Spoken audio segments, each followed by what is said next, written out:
so I need one more and then we can get rolling. There we go. All right, we're good to go. We have three. So I am going to call this Governmental Affairs Committee meeting to order on Thursday, February 10th. Can we have the roll call, please, first? I guess that's me. All left.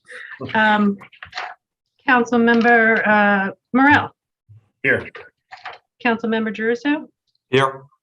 Council member Harris. Here. Council member King. Council member Green. 1, 2, 3, 4, 5. We have 3 members. We have a quorum. All right. First up, we have the approval of the minutes for the January 31st meeting. Mr. Jeruso moves that we approve the minutes of the meeting on January 31st, to which Ms. Harris seconds. Is there any objection to the approval of the minutes? Hearing none, the minutes are approved. Next, we have appointments. I have not done appointments on the council level yet so far. Anita, do we just go through one by one? Yes, sir. Okay, so the first appointment we have is Mr. Jose Alvarez to the Board of Zoning Adjustments. Is there supposed to be someone here from the mayor's administration to comment on these? Is the council member for whose district he resides? How do we do that? I think it's me. It was by request from the mayor's office and I'm moving. Okay, well, would you like to move that we Sure. I move that we. Does anyone have any questions for Mr. Alvarez? Hearing none. Council Vice President, just real quick, the way we ordinarily do these is to just with staff to make sure that their application has been reviewed and that it meets the requirements of the application. And usually it's the city attorney or the staffer who handles that piece for us. Okay. Well, why don't we just do that in Globo? Anita, is there anyone in this entire list who does not have a complete application? No, our office has reviewed all the applications and they're complete.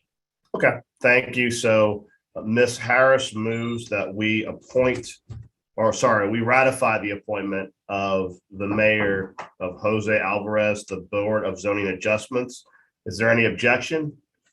Hearing none, Mr. Alvarez's appointment is affirmed. Next, we have Miss Jessica Addison to the Municipal Yacht Harbor Management Corporation.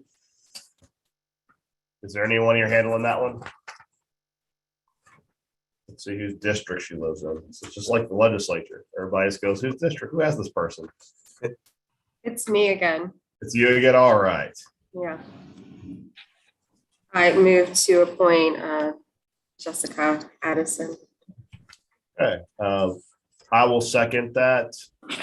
Is there anyone opposed to Miss Addison being appointed to the Municipal Yacht Harbor Management Corporation? Hearing no opposition, Miss Addison's appointment is affirmed. Next, we have Dr. Manya Criddle. I'm assuming this is also to the Municipal Yacht Harbor Corporation. That's correct. This is Councilmember Thomas's motion, so I'll move to approve. Okay. I will second. Is there any objection? Hearing none, Dr. Criddle is appointed to Municipal Yacht Harbor Corporation. Next, we have Mr. Hammond. That's me. I move to appoint Mr. Hammond. All right. Is Ms. Harris has moved, Mr. Jeruso seconds. Is there any objection to Mr. Hammond being appointed to Municipal Yacht Harbor Corporation? Hearing none, he is appointed. Mr. Heck. I will move on behalf of Councilmember King. All right. Mr. Jeruso moves, Ms. Harris seconds. Is there any objection to Mark Heck being appointed to Municipal Yacht Harbor Corporation? Hearing none, he is appointed. Ms. Turquette. I'll move on behalf of Councilmember Green. Thank you. Mr. Jeruso moves, Ms. Harris seconds. Is there any objection to Ms. Turquette being appointed to Municipal Yacht Harbor Corporation? Hearing none, she is appointed. Next, we have Mr. Watkins. I'll move Mr. Watkins on behalf of Councilmember King. Thank you. Ms. Harris moves that Mr. Watkins, and Mr. Jeruso seconds that Mr. Watkins be affirmed as a member of the Municipal Yacht Harbor Corporation. Hearing no objection, he is affirmed. Last, we have Mr. Corso to. Who shall, come on. Who shall, whatever. Sure, that guy. Being appointed to the New Orleans Redevelopment Authority. I'll move. All right, I'll second. there you go. Is there any objection? Hearing none, he is appointed to the New Orleans Redevelopment Authority. See, I'm not going to say his name again because you did that, Joe. You ruined it. All right. Doing great work. Yeah, I appreciate that. But I'm going to make trouble in your committee next time. So the last item on our agenda, which is a non-voting item, is a discussion on programming to curb juvenile recidivism in the city of New Orleans. Invitations were extended to a variety of different organizations. And in particular, we did reach out to the Office of Youth and Families, and they have declined to appear. We have representatives from Orleans Parish Juvenile Court who will listen, because I believe that they expressed some concern regarding how it would affect cases, but they are here to listen and participate in a limited capacity. We have presentations and conversations with Mr. Aaron Rizzio, who's here on behalf of LCCR, as well as Ernest Johnson with Ubuntu Village. So, Mr. Rizzio, you're already on. Why don't you start? I know that members have comments they want to make and have questions, and we'll just kind of keep this a little free flowing because everyone's here. But why don't we start with you? I do want to say I kind of see this as a spiritual successor or a continuation of the conversation started by Mr. King and his committee yesterday in community development. I think that that's some very powerful testimonials by actual kids who are being affected by the system, who've kind of given their positions on what they think works and what they think doesn't. There were a variety of nonprofits that showed up to provide what resources they can bring to bear to combat the issue of juvenile recidivism, and also just to intervene with kids in a real way. I will say that the impetus to have this meeting was that though a lot of fanfare and focus on Mr. Harris's arrest happened last week, he was the guy who's the suspect in the Costco carjacking. What stood out to me personally was that this was a young man who essentially entered the juvenile justice system at the age of 12 in 2014. And he had about 19 touches in which he had various charges brought to him in the juvenile justice system and kind of came in and out of it. And one of the questions that kind of arose with me and council members, generally speaking, is we all know that there has to be robust programming and robust intervention services to try and keep kids off that trajectory that kind of continually escalates into the adult system. And a lot of us began to question what services are actually available to kids as they begin to interact with the system, and how effective are those services. And we've had varying degrees of success, which is pretty much no success, in getting real serious answers about what these concrete programs are, what is the evidence-based or outcome-based basis for the programming to be funded. And one of the things that really kind of hit all of us was one of the young men yesterday talked about a program that helped him that doesn't exist anymore. And he talked about Cure Violence. And he said, that program, I'm someone who went through Cure Violence and it saved me. And it was very upsetting that not only do we not have metrics to measure programs, there doesn't seem to be any sense in when a program's taken offline and when it's replaced and what it's replaced with. So, like I said, today is kind of a spiritual successor continuation of that conversation. And we really want to dig down deep into the city does allocate tremendous resources to trying to help fight juvenile recidivism and give alternatives to kids going into the system or coming back to the system. And we're looking for some accountability and ideas on what we can do differently. So with that, Mr. Rizzio, you can start. LCCR is very much in the middle of this. Real quick, Councilmember Morrell, can I make one quick comment and just Absolutely. Okay, so first, thank you so much for having this meeting, and thank you to all of the juvenile justice advocates and the judges who are here with us today. Councilmember Morrell, I'm a little disappointed that the Office of Youth and Families isn't with us here today, because as we had just recently talked about during the budget meeting, that It is the Office of Youth and Families, and you can find this right on the mayor's website, that does have oversight and support of JJIC, NORDC, New Orleans Public Libraries, and their mission says that the Office of Youth and Families works to improve child well-being by increasing coordination between agencies, expanding resources, ensuring equitable policymaking. So I wish that they were really at the table today, because as I look through their website, Mr. Chair, you know, they have some really good information, and some of the information in there is. I have an update for you. We just within the last 5 seconds received a letter from the Office of Youth and Families with an attachment. Okay. Just now, as you were talking. Let me finish my point and maybe better addresses my concern. So the Office of Youth and Families on the website talks about how in New Orleans, there's roughly about $38 million of public investments in children and youth for ages 0 to 24. That's $38 million of whether it's city money, state money, or federal money. Now, this, of course, does not include our ad valorem or sales taxes that go to the Orleans Parish School Board. That's over $200 million. But just for services for kids, it's roughly $38 million, according to the Office of Youth and Families. Hey, Anita, do you have a couple slides for me that I want to show the council members and the panelists? Yeah, it's a one pager, right? You should have two. Go to the first one with the signature programs for Office of Youth and Families, if you can. Sorry, first time here. Share screen. Share. Okay, is this it?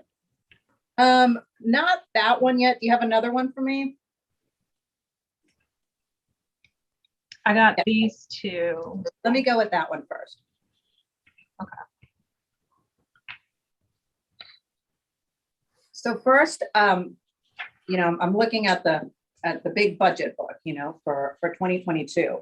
So the Office of Youth and Families is budgeted at $3.696 million, $378,000 for personnel services, and then other operating is the roughly remaining $3.3 million. Now, from what I remember, that they do have the city seats, which is the early childhood education seats, going through their office. So that's roughly the $3 million.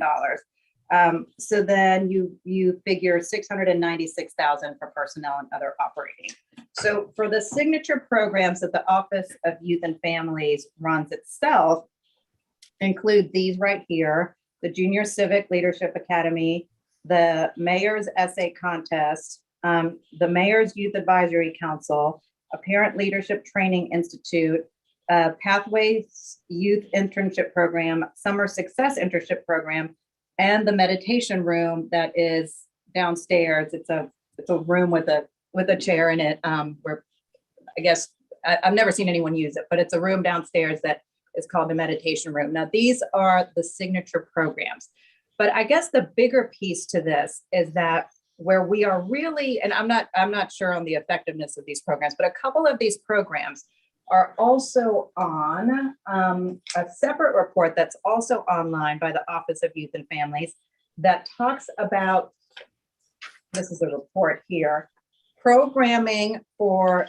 justice-involved youth. And so these are the programs available in New Orleans that are somehow either affiliated with the court or the city for justice-involved youth. So Anita, if you can go to that second slide, because this is where we have the problem. This is where we have just terrible funding for supporting our kids and intervening with our kids. So if you look at the Evening Reporting Center, we have one right now that's at $300,000. We're hoping to open another one. From what I understand, the next one's going to be in New Orleans East with another $300,000 coming from the state. So once that happens, we can bump that up to another $300,000. For fins, and once again, this is not all city dollars. These are also through grants, either funneling in from the feds or from the state. So then you've got fins at $92,000. Some of the programs that the court has, I mean, the programs are so small with such small funding, with GROW at $15,000. The biggest program that's on here is the in-home community supervision program at $635,000. The court program called Mellow for Kids for young men or boys really is $64,000.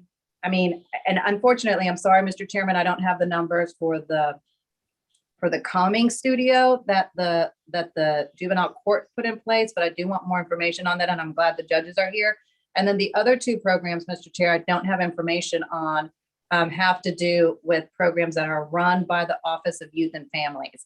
I don't have that information. We went back to look at the budget documents, and I also noticed that they didn't provide to the council the appropriate budget documents that really break down all of their programming during the last budget season. So I don't have those. But look, $1.5 million is what the city and the courts that are spending on this. I mean, first, I think a couple of things. One, this is, I mean, so underfunded, it's unreal. So yes, we need to boost the funding, but at the same time, I think we need an audit to see how effective these programs really are.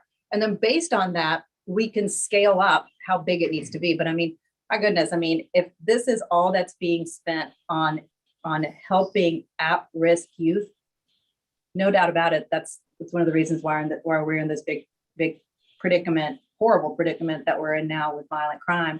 And I'll just say this, I mean, if we have an office that's specific task is to look at these types of programs and see how to scale them up and see what additional funding needs to happen, well, I'm not sure that office is doing the appropriate type of job necessary, particularly when it comes to intervening with at-risk youth.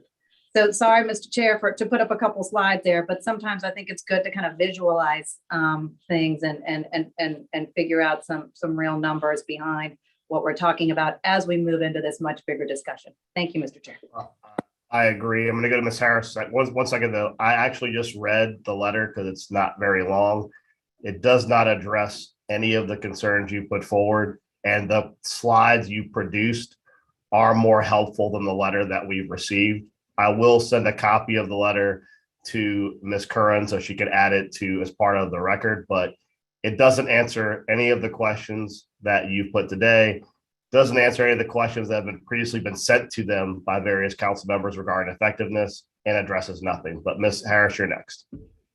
So we actually just visited the Evening Reporting Center this morning, spent about an hour and a half there with Reverend Pat Watson.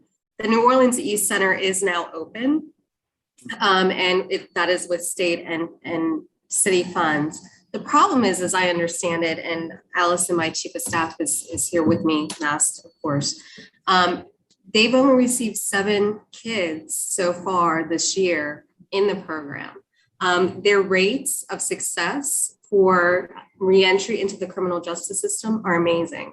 And she actually has the data that she's turned over to the criminal court judges. So I just want to give a shout out to her because I think it is an example of a program that actually works, and that if we need to scale, we should think about scaling. I wonder from the criminal court judges why there have only been 7 referrals so far this year, when typically she said that there are additional referrals, and with the JJIC filled, as I understand it right now, they're at capacity. So I think there are diversionary programs that actually work, like the Evening Reporting Center, and she has some other programs for juveniles younger than their current age range right now that she's looking to scale up. The other thing on that slide, Anita, that last slide, there was Teen Court, right, which is a program that actually works. And we heard that from the juvenile court judges and how wonderful it is that the kids actually get to act as attorneys and represent each other and actually. The other slide, I mean, the yellow one. Yeah, the yellow slide. Yellow slide. That one. Teen Court at the bottom, number 11, which is funded at $15K. What we heard from Judge Starensburg is that funding dries up in April and there are no plans to fund it again. So this slide and what they are reporting is actually incorrect because Teen Court goes away in 2 months and it's an effective program. So to your point, Council President Moreno, and to your point, Council Vice President Morel, we need data, and there is data there. but we need more data to figure out what is effective and what is not effective. And the fact that teen court, which is apparently effective, is going away in April with no funds to support it going forward is problematic to me. And Councilmember Harris, wasn't there another program too that was in jeopardy of losing its funding, its grant funding as well? I can't remember if it was, I think it was GROW maybe. I think that there was some other program. Yeah, I both Grow and Miller. I'm sorry. Yeah, that was Judge Smith. He was saying GROW is the other one that's running out of money, which makes sense because they're allocated. If you look at both programs in the slide, they're given the exact same amount of funding at $15,665. And honestly, what gets very disturbing when you look at these slides, and I know Mr. King is over there shaking his head, you got people like the guys got the Hero Academy from your meeting yesterday who's selling fish plates to keep his facility open for kids to go to. And when you look at the amount of funding that is apparently available to this department and how it's being allocated, it makes absolutely no sense. And when we listened to those kids yesterday, and they were telling us what works, it is obvious looking at these priorities, other than the evening reporting center, which I would agree with you, Ms. Harris, is very worthwhile. But many of these programs, first off, that number does not jive with the whole total number of funding it has control over. So we're missing money. But there is absolutely no correlation between which programs are effective and which ones are being funded. And more importantly, I will tell you, as someone who has been on the boards of numerous nonprofits and organizations that see nonprofits, the number one red flag to programs like this office and the programs that are being funded, the flag between the two is when your operating budget exceeds a certain percent of the funds you manage, it's a tremendous red flag to people donating money that too much money is going to operating and not to the actual programs. And when you look at the number breakdown that the council president had at around $600,000 being kind of their operating budget salary money versus how much goes out the door, that doesn't make sense. So, I mean, I hate to I don't want to derail our meeting. I think that's worthwhile, this conversation about this particular department. I think everyone here is very clear. This is not the end of the conversation, whether they choose to participate or not, because at the end of the day, if you choose not to show up to court, Judge, you know what happens, right? Judge knows you get called to court, you don't show up. There's something called the default judgment. And if you decide not to show up, you don't really control what happens afterwards. So I do want to get to our presenters. Go ahead, Madam President. No, and you're absolutely right. You know, even though there is a coordinating agency within the city that's supposed to be the ones kind of presenting an overall plan on what it looks like for really robust intervention services, even though that apparent, department exists, we haven't received any type of plan like that. And over the past, I was in the previous council, we've never received any plan like that. But just because, to your point, just because they are not at the table with us today, just because they sent us a letter, doesn't mean that the council won't move forward with putting in place a very robust plan to very successfully work to intervene with youth who are at risk. And we will take the reins and we will take over making sure that programs work and that they're funded properly. Thank you, Mr. Chair. Mr. King, do you want to weigh in, since your meeting kind of influenced this meeting, before we go to our presenters? Or are you good? I'm good. Thank you. Okay. Well, then, Mr. Rizzio, I know we kept interrupting you, so now you can go, Mr. Rizzio, if you're still here. There you are. Okay. Anita, you can take the slide down. Thank you. Thank you for this invitation. And thank you, council members, for convening this important conversation. My name is Aaron Clark Rizzio, and I'm the executive director of the Louisiana Center for Children's Rights, often referred to as LCCR. LCCR is a nonprofit based here in New Orleans. Although we do some work statewide, we support young people in the criminal legal system through direct representation and policy advocacy. And here in New Orleans, we are the juvenile public defender, where we represent between 85 to 90% of the young people who are prosecuted in the city.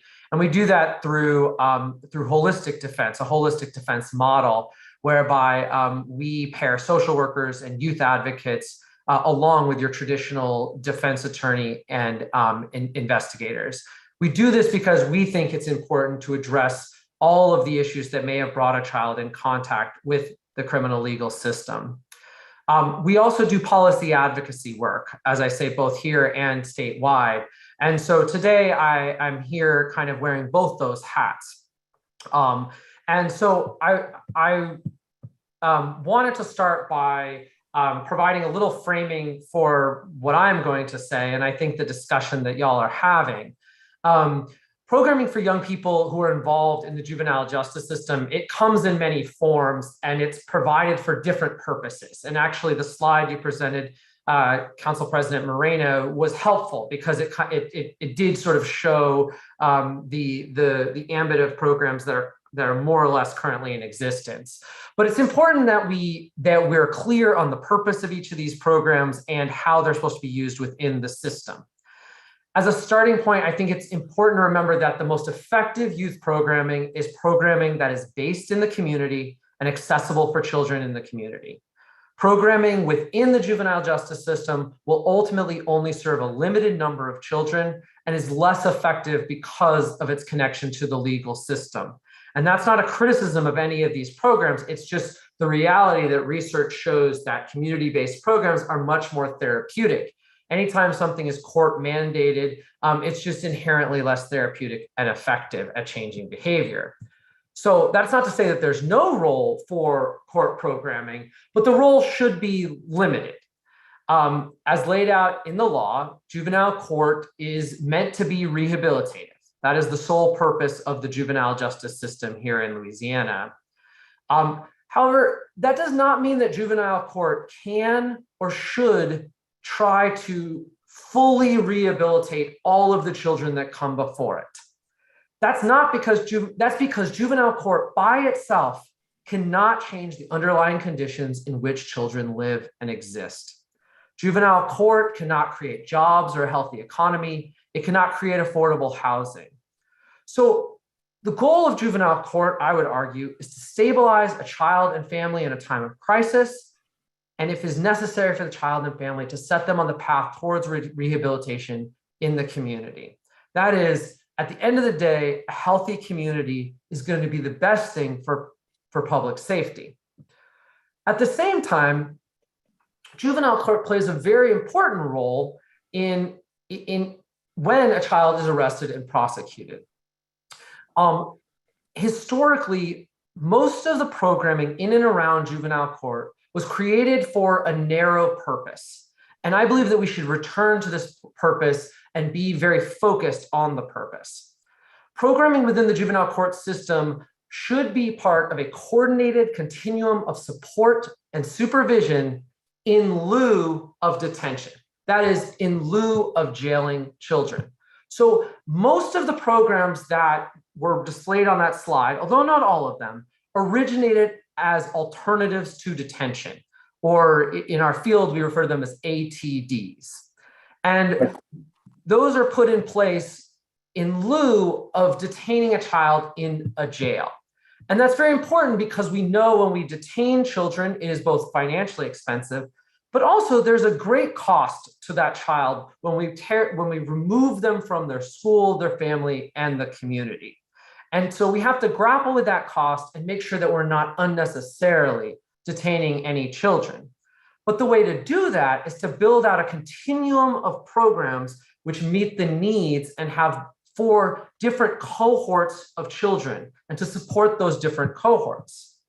What LCCR has been advocating for years is that these disparate court and city alternatives to detention programs, that they be coordinated and used discerningly as a continuum to ensure that as many kids as possible are giving these supports while they're awaiting trial.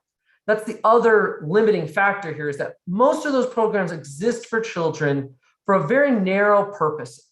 That is to make sure that children are not rearrested and do appear in court until they're adjudicated one way or another. as has already been mentioned, I think key to this coordination effort is that there needs to be transparency and oversight as to how these programs are being used. We want to avoid such things as net widening, that is creating programs for one purpose, but then having them be used for a much broader group of children who don't necessarily need those services, and also to avoid duplication of services. As right now, we often have kids being sent to multiple, we have a more is better approach sometimes, which actually is not helpful. We need to have programs that have targets in terms of who they serve and how they serve them. And then we need to ensure that those particular children are the ones accessing those programs. There also needs to be an agreed upon metric for evaluating these programs. And we need to have definitions that we all agree upon and are used consistently. We need definitions around such ideas as recidivism or rearrest. Which seem like intuitive concepts, but actually we often can be talking about two different things when using those words. I think it is, so as we're looking at the programs that were displayed before, I do think it's important to make distinctions between the programs. There are programs, also who runs the program doesn't necessarily tell you what the program is. For instance, there are programs that are alternatives to detention that are run by the court. There are programs that are alternatives to detention that are run by the city under the JJIC. And then there are alternative detentions that are run and funded by the city, like the Evening Reporting Center. These programs, if used discerningly and in coordination, could be very effective. But to be clear, I don't believe these are the programs that are going to be key to improving the lives of the children that we represent. And that is no criticism of these programs. It's just, again, speaking to their purpose and design.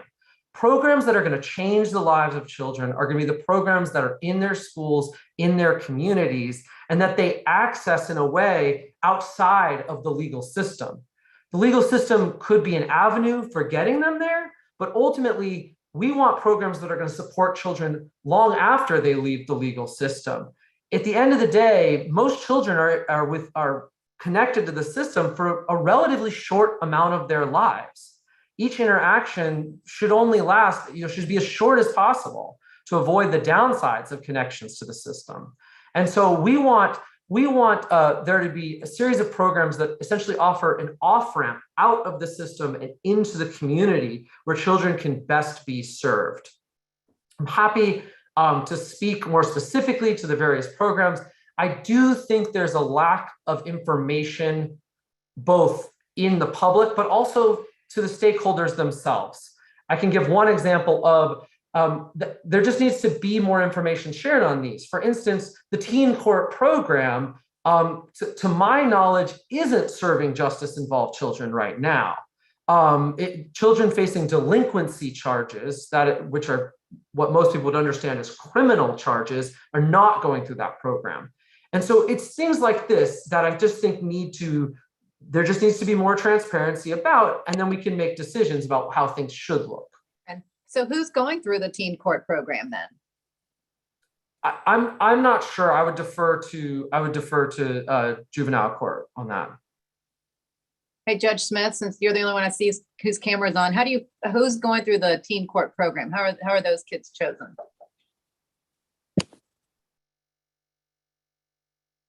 You're muted, Judge.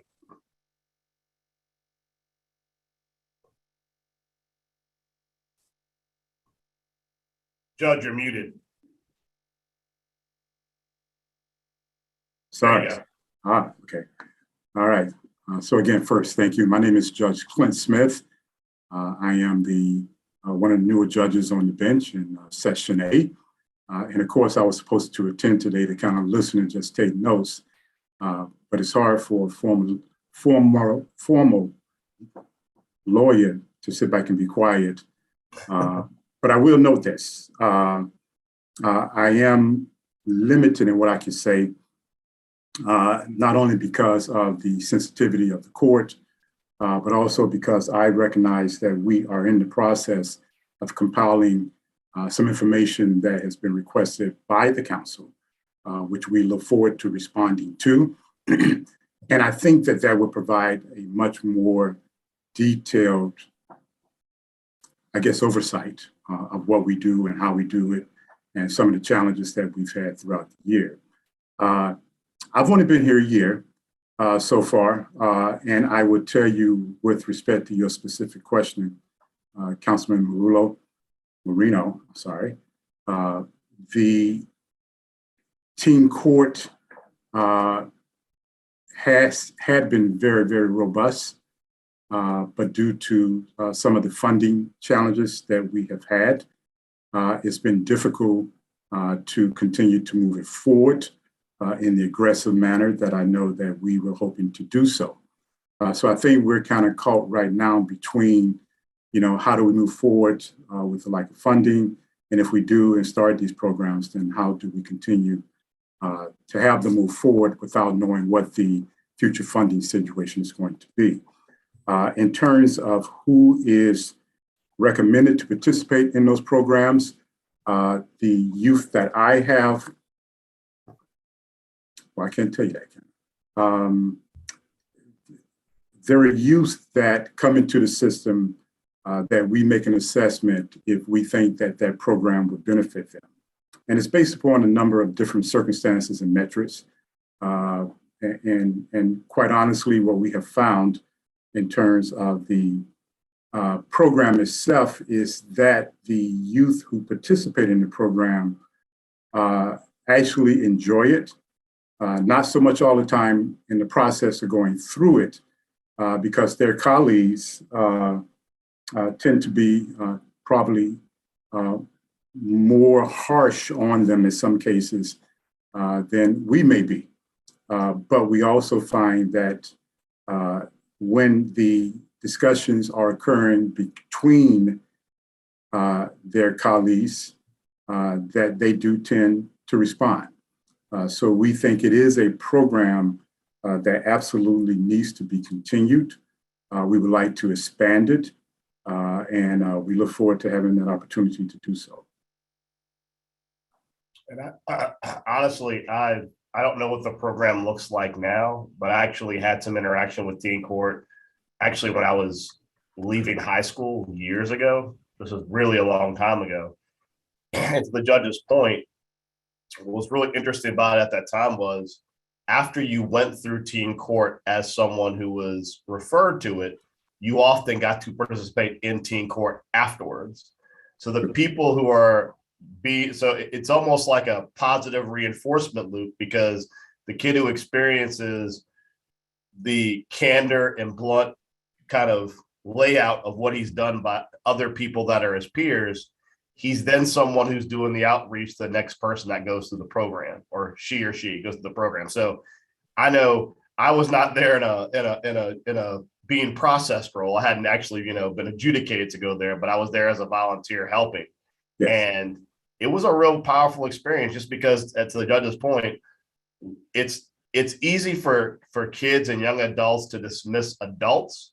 But when you're going through a trial-like structure with a jury of other teenagers who are no holes barred on what they think you've done and why it was wrong, or why you think you got a raw deal, or it's a very different experience. And for a lot of people who go through that experience, they actually come out of it kind of feeling like they, for the first time ever, maybe someone in their own peer group had a very candid conversation about what they did and how it affected other people, and they listened. It's kind of how, now mind you, this was 96, 97 years ago, but I remember from my experience watching that take place, it was a very powerful situation, because like the judge said, the people who are the jurors who used to be the defendants, they were the most brutal people on the most brutal people to deal with as far as the process. So, and to see that program funded at $15,000 is just, when you think about, I know Judge Smith, you weren't on this call yesterday, but when the president and Councilmember Harris and Freddie King and I were all on that call, and you're hearing these kids say, these are the programs that help us, these are the programs we want. and it's not the programs that we're putting out there, and we're not prioritizing what they need, it's kind of heartbreaking as a policymaker, because there's nothing worse as a kid who's on the bubble feeling like they're being ignored, when even the programs they're offering you to help you get out of it is still ignoring you. So, council members, could I just say one note about that program? I think it's a good example of that. I focus a lot on alternatives to detention. Teen court is an entirely different purpose and approach, right? It is not at all about alternative to detention. It is, especially in its original incarnation that you referenced, Councilmember Morrell, which everyone who was connected to the original teen court program remembers it very fondly. It was a diversion program. And so that's a distinction that I think is important to hold in this, is that there's programs that we use as alternatives to detention, which have a very specific purpose pre-trial. There are diversionary programs, such as the pay ordinance that this council passed, which is a pre-arrest diversion program. The district attorney's diversion programs, which that office runs independently, which is a post-arrest diversion program. And then possibly one day we might add in a teen court program as a diversion program, meaning in lieu of a traditional trial and prosecution, you participate in teen court, and then you're totally diverted out of the current system. And so when we talk about these programs, even though they're often managed by similar offices or they're within the same system, it's just really important to track their purpose within the system, because otherwise we end up, we're not comparing like things alike. So for instance, the evening reporting center is an alternative to detention. It would play no role in necessarily diverting a child out of the system, and also wouldn't play a role in like supporting a child when they're on probation after they've pled guilty or been found guilty. And again, I'm not saying this with any criticism of the actual programs. It's about the purpose of the Aaron, program. I think that goes back to your overall issue, which is that there is an apparent complete lack of transparency and coordination, and that all these programs, whether it's a diversionary program, an alternative to incarceration, or programming while incarcerated, they should all complement each other, because they should all exist in the same field, and they should all be part of a general way to rehabilitate kids. And I think part of what's lacking, like for your example, like we've had conversations before about how even when kids are incarcerated, what programs are available to them can vary quite dramatically. And I'm very concerned, and I used the example previously with you, and I'll use it again, which is it's almost like when you're talking about school funding, you're talking about developmentally disabled kids versus gifted kids. Each kid's going to enter the system on a different trajectory. They're kids who, based upon strong family bonds, based upon community, based upon things you kind of have the Missouri model for, their chances of coming out of that system with a touch are very high. Their recidivism is low. And then there are kids who, based upon where they're coming from, whether it be a broken household, whether it be friends and family who are involved in kind of bad activity, whether it be a lack of education or a variety of factors, they're on a different trajectory. And part of what the transparency is needed on resources is you have to be resource intensive to the kid who's on the wrong track. And you can't allocate equal resources if they're limited to both. Because whereas if you've got a kid who is on the bubble but has a good prognosis, teen court could be a really good experience for them, because having that harsh conversation with their peers with a family support system, as Judge Smith said, with the metric that might work out. But in the same token, like if we're having programs inside the system with kids that are low recidivism, but we're incarcerating them and keeping them there and not giving them the resources or the attention or time or follow up to the kids that are on a different trajectory, that's also problematic. But to your larger point, with transparency, you can track all that. You can track and say, well, this program's successful, this program's not. And what is very concerning to this council as a whole is right now, for the most part, from what we've uncovered thus far, programs are telling us how effective they are. And that is a big problem, because if a program is telling you how effective it is, nobody who runs a program is going to say my program's terrible. You have to have, to your point, you have to have an empirical way of measuring whether or not a program is successful, whether it's a combination of testimonials and outcomes, or it's a third-party audit to say this program is worth keeping. I can tell you, like Councilmember Moreno said, I've passed by the meditation space downstairs. I don't know how much we're paying for it, but it's too much. Let's go put that out there. That's something that there is no metric one can concoct to explain what is the tangible benefit of having a massage table in a room downstairs and how that helps youth and families in the city of New Orleans. There's no massage table in there, though. It's not. No, we got an email saying there was a massage table now. So feel free to make a public records request as to the massage table. It was an email that was sent to everyone. But the point is that you're right. We need transparency. We need metrics, because if we're going to resource kids, we need to do it in a way that actually we can defend. Because right now, I feel like the programs we have are not very defensible. That's just my perspective. Councilmember Harris has her hand up. So this is a question, and I don't want to get too far afield, but it's the assessment tools that either the juvenile courts use or JJIC when a kid comes into the system. I know there's the RAY, which talks about the crimes that they've committed, but is there an assessment tool, to Councilmember Morell's point, that assesses their family situation, and then family situation, education, all of the supportive things, and then guides decisions as to programming and where they go? I apologize, Judge, if you were jumping in there. So Councilman Harris, to my knowledge, it is not. It is one of the issues that has provided me with the most challenges in terms of trying to make an assessment regarding how I should address this child, but not only the child, but also the family. The RACE score, as I indicated many times in the past, is simply, I guess, a guideline, but it doesn't provide the necessary insight.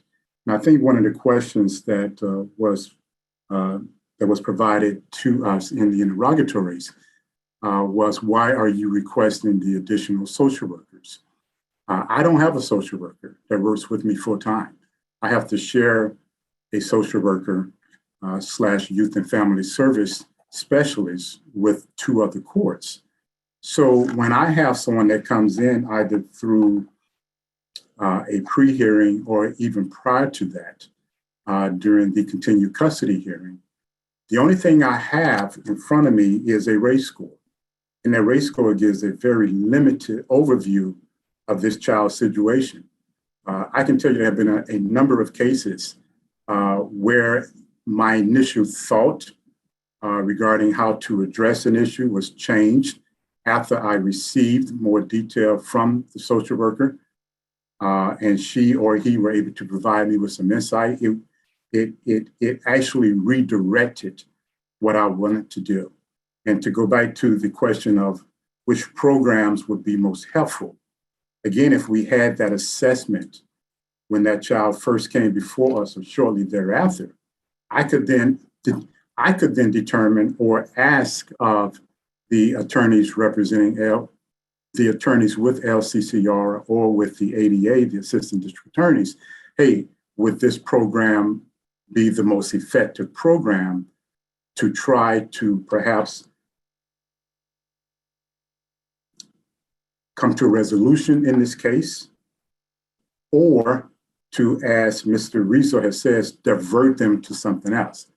But with the limited knowledge that I have, it makes it very difficult to make that determination. So that part is critical. That part is absolutely critical. The assessment is so important to this court and I think to the city in trying to determine what is best for these kids and their families, because the families, they come together for the most part. Council member, I want to say that I don't disagree with anything that the judge just said.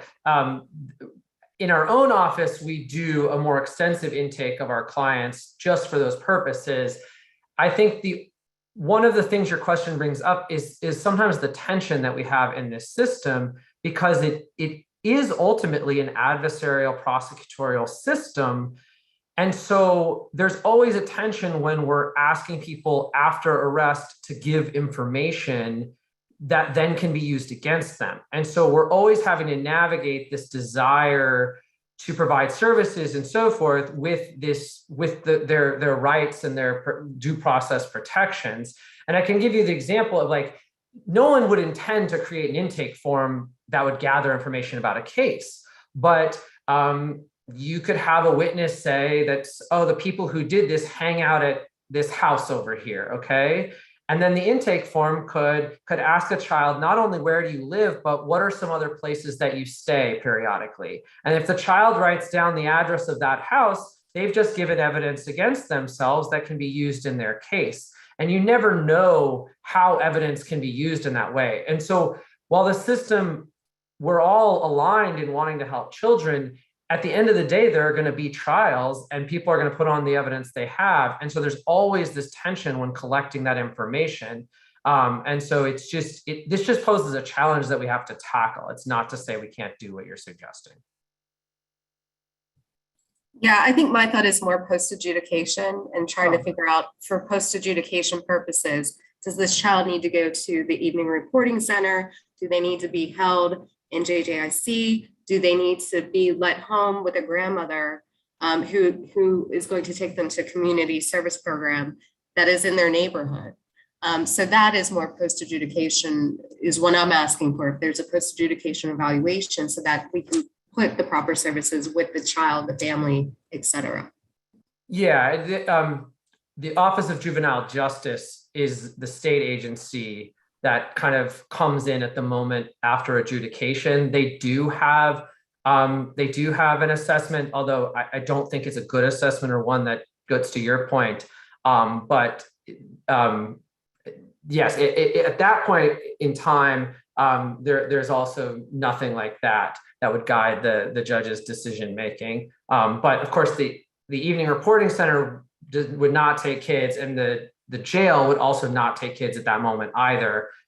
Just that's kind of a dividing line in the course of a case. Right, and I realize that the evening reporting center is pre-adjudication, but I still think there needs to be some evaluation of where this kid is going to go.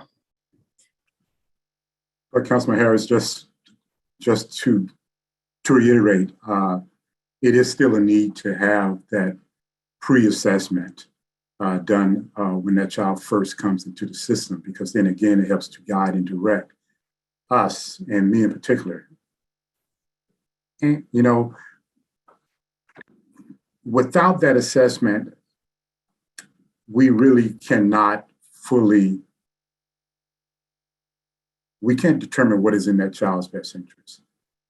And I really think that assessment is a valuable component part of what we all need to try to improve the situation for all the kids that we deal with over here. So it would be very, very helpful. And I have one follow-up question. I know that there's a handbook that required kids to have, who are admitted to the JJIC, to receive a mental health evaluation or screening. Is that happening? Does anyone on this call know? Well, I want to, since this conversation has become very free flow, Mr. Johnson, if you want to hop in at any point, just feel free to do so, because I know that you have opinions on kind of what's going on as well. And I think this is not really, as you see, it's more of a dialogue than like a structure like your turn than your turn. So, I mean, we're not trying to talk over each other, but if you have something you want to weigh in on any of these points, please do. Yes, I definitely, have a lot to chime in on this because it seems like it's repetitive in these conversations I've heard over the years. But one of the things that what disturbs me is that first of all, that we all understand that it's 99% African-American kids who are going through these systems. And secondly, the majority of the kids that go through here are living under the poverty level. excuse me for not fully introducing. My name is Ernest Johnson. I'm a director of Ubuntu Village, and we work with parents who are impacted by the juvenile justice system. We created a parent navigator pre-pandemic that helps parents navigate the system. But what we found, there was a number of touches, right? The kids was in this program, they were in that program, and it was in a variety of different programs, and none of them had long-term solutions. All of them was just code involved. They go through the system, we resolve the case, and then these kids, we find them becoming repeated offenders. I would agree with Councilperson Harris is that we need a needs assessment opposed to the risk assessment instrument that talks to the underlying issues of why this kid has gotten here first. And I understand when we talk about attorney versus client privilege, but I think the conversation get lost that we're talking about children, right? That we are defended, and that the holistic approach of a need assessment is not to determine whether or not they're guilty or not, but to ensure that they're getting the necessary things done for them to strive as a young person, because they don't have that responsibility. There's also the accountability piece, and being around here, I try to be stay on the fence, but they're all adversarial relationship. None of these specific systems that you've spoken about today have a relationship that understands. So that without having that relationship, there's a lack of transparency. Nobody knows what the other one's doing, right? And so when you ask for specific data or information with transparency and true narrative, it's always difficult to find. And I would say one of the things we found about 3 or 4 years before this present administration, there was the Juvenile Detention Alternative Initiative.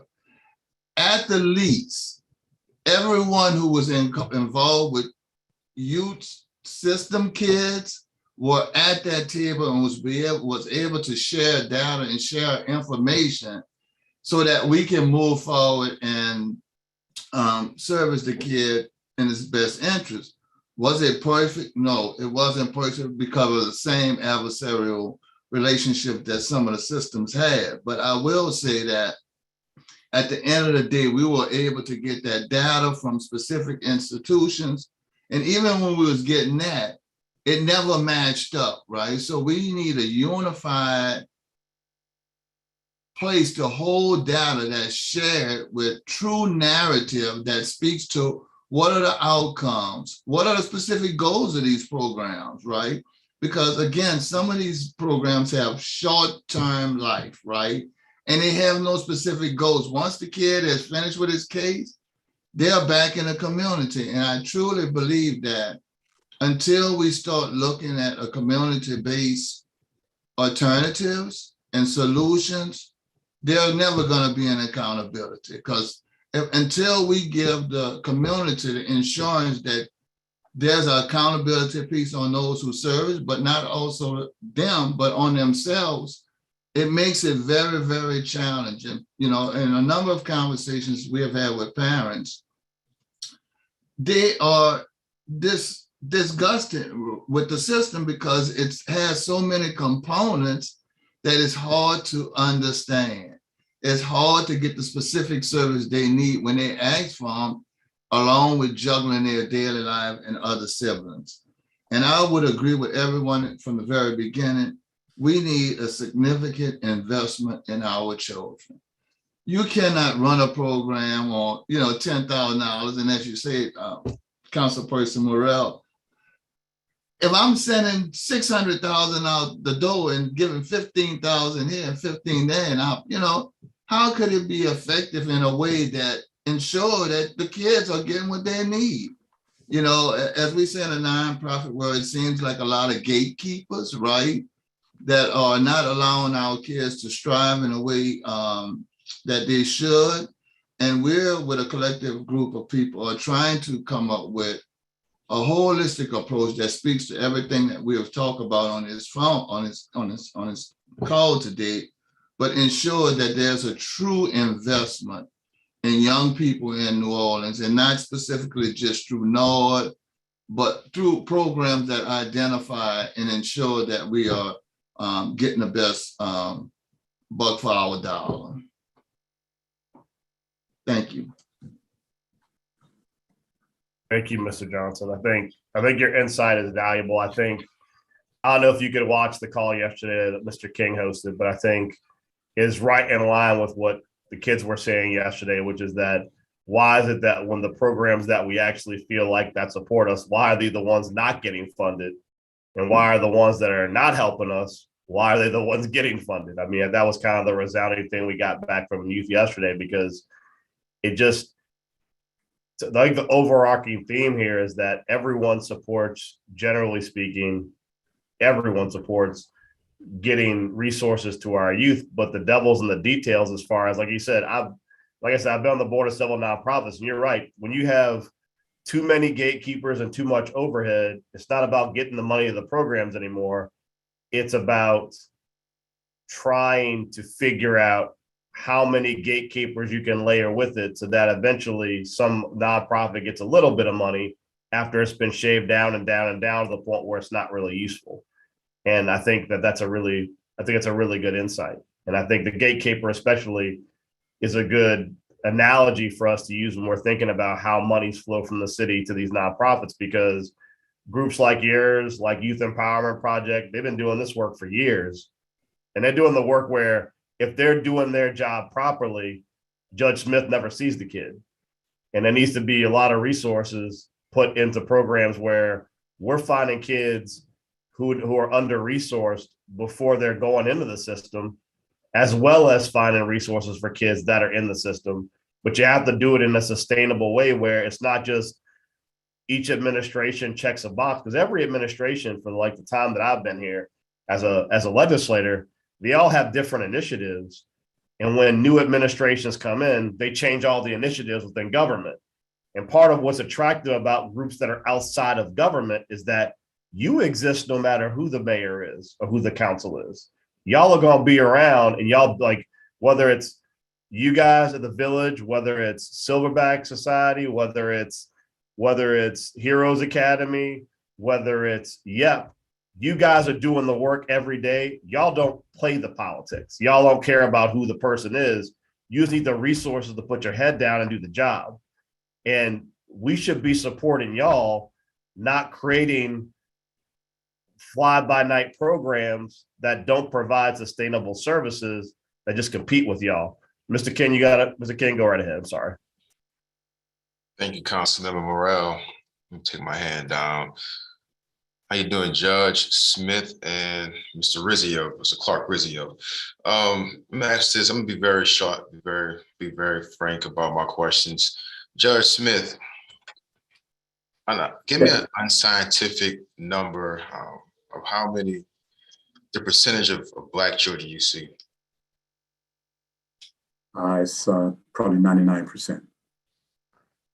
Out of that 99%, how many are boys? Unscientific, probably 80. So, Mr. Rizzio, yesterday, Ms. Gassert gave us a number about 90% of the juveniles that you all service are Black boys. Is that correct? The closest.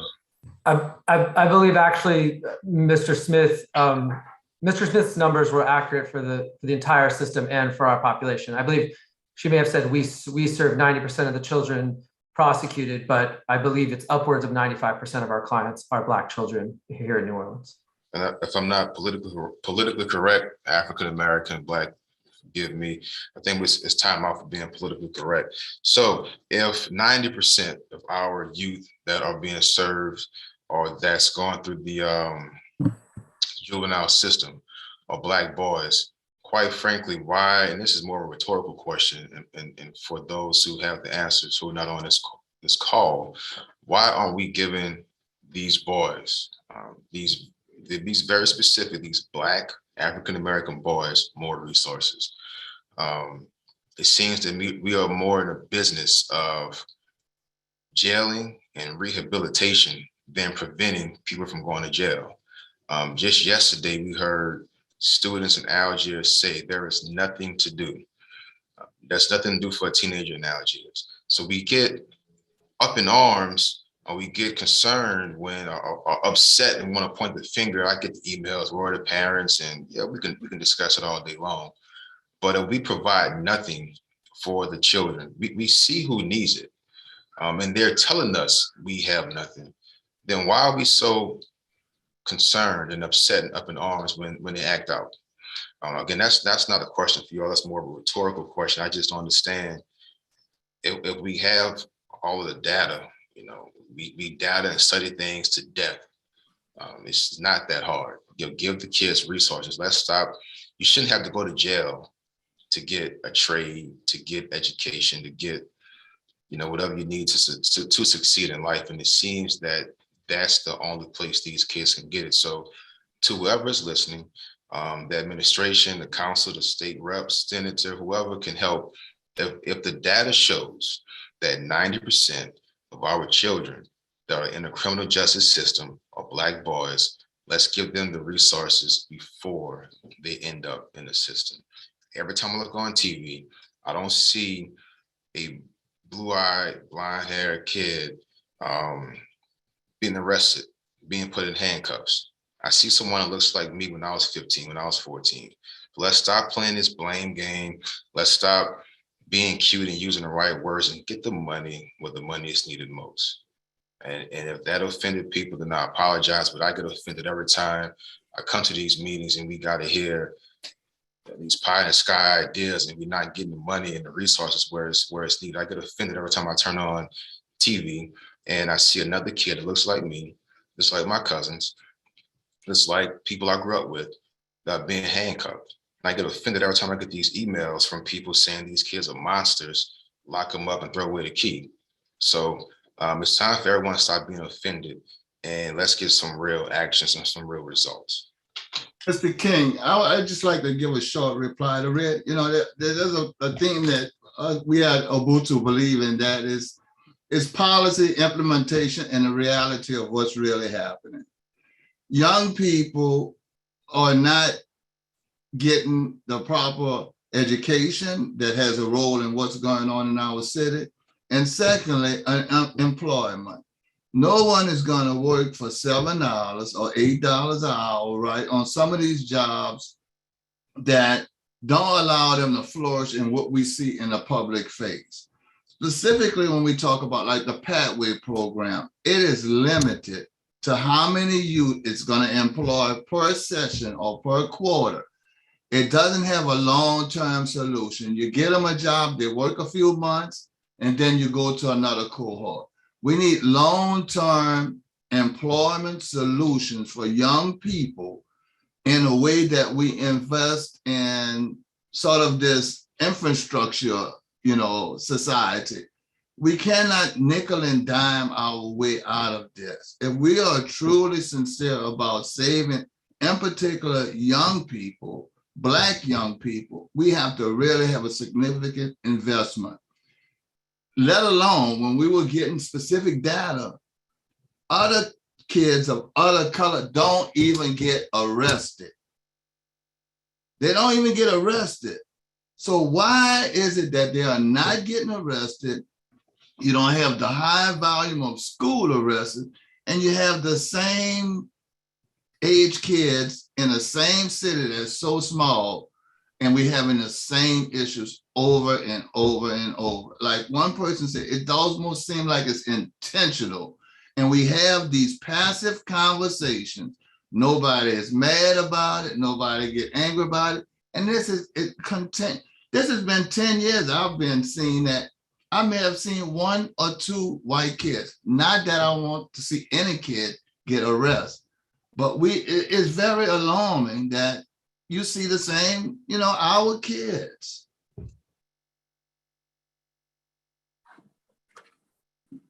I think alarming is an understatement. And again, I don't want to see any child arrested or in handcuffs, but it's alarming when all I see are young Black boys, the majority. the majority. That's what I see. And we know the demographic that needs the most help, if we know the demographic that needs the most resources, then why are we nickel and diming, and why are we experimenting with this demographic so much? And again, that's not for anyone on this panel. If you have the answer, please let me know. You should be the president of the United States if you have the answer. But I just get frustrated, and I'm pretty frustrated. And I kind of feel like Councilmember Morrell, when he keep asking, well, hell, you get this money, and we give it to these organizations that do nothing. And it's just frustrating. We have these meetings and for the past 2 weeks, and it's just very frustrating to hear the same thing. We know the answers, but we just tiptoe around hitting the nail on the head. So that's it for me. So Councilman King, if I may just add, perhaps for the record and per observation, while sitting on the court, that I think the one thing that we really have to focus on, and I thank Mr. Johnson for being here. We've had opportunity to have a number of conversations. Just about everybody that comes before us, comes before me, has dealt with some type of trauma or mental illness. And it's very prevalent in our community because of the systemic problems that we've had for many, many years. So I think we have to be real about that issue and put in place those programs and services that can sincerely address those issues, both short and long term, because there is a continuity of care that is required. And without that, unfortunately, some of these kids come back, because while they may be with us in front of me, after I make whatever ruling that is required for detention or services, that child goes back often into that trauma-based situation that he or she came from. So that continuum of services for that child or children that appear in front of us, and I would suspect that a large percentage of those that come through have either suffered from significant trauma and or mental health needs. And those are real issues that we have to address, not only as a court, but also as a city. Thank you for that, Judge. I know I had a conversation yesterday when I was meeting with the Louisiana Fair Housing Alliance, talking about rental units. And it comes to mind in this conversation because we were talking about the Healthy Homes Initiative and how it is tied to crime. And one of the examples he made was that this was Max, when I was meeting with him, is there is a apartment complex behind the Chevrolet and on Chef Mentor Highway. He said 4 years ago they went in there and there was mold on the windows, standing water in the apartments, and people were living there. And there were 12 shootings in that area over the course of a 3-month period. He said, just because the conversations happen right now, he revisited that neighborhoods and there's even more shootings today. And when you think about that from the point of view of a child, and I said this during the campaign when I was in New Orleans, and I'd see flipped over, burnt out cars in the middle of streets. There is a trauma and poverty where if children see themselves as being less and worth less, and they are told by both their behavior and their environment that they are not worthy of whatever it is a child is worthy of, which in my opinion is everything. If they have no sense of self-worth, they have no empathy for people who are from a different perspective. And if anything, there's an inherent unfairness that drives a lot of what they do.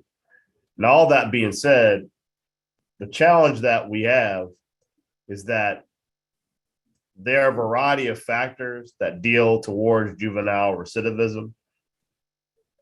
I think that today we've had a good conversation, an initial conversation about how resources are not being correctly allocated. I will say, and I will work with Councilmember Thomas to maybe do a joint meeting with also Councilmember King. We do, after y'all respond to the questions that Mr. Geruso and others have sent over, I do think we need to have a more robust conversation about juvenile court in a meeting just about juvenile court.